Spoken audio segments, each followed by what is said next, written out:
चलिए आइएगा प्यास।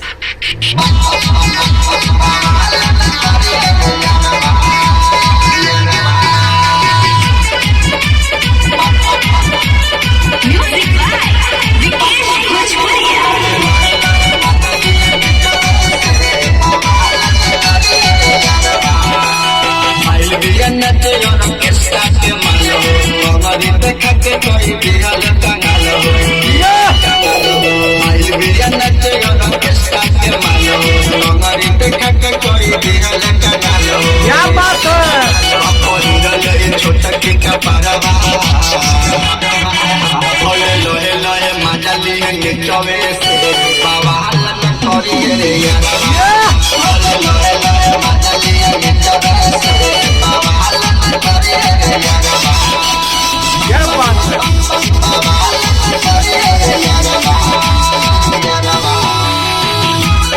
ये प्यास।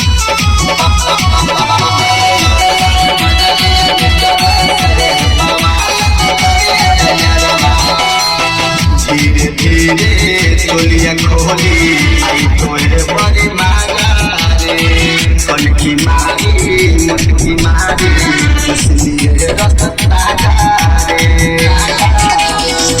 धीरे धीरे तोलिया खोली आई तोरे बड़ी माला रे कनकी मारी मुटकी मारी इसलिए रसता रे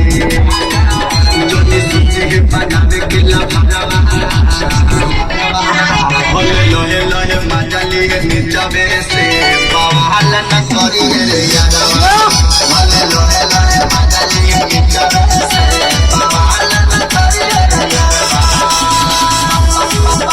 बवाल न करिए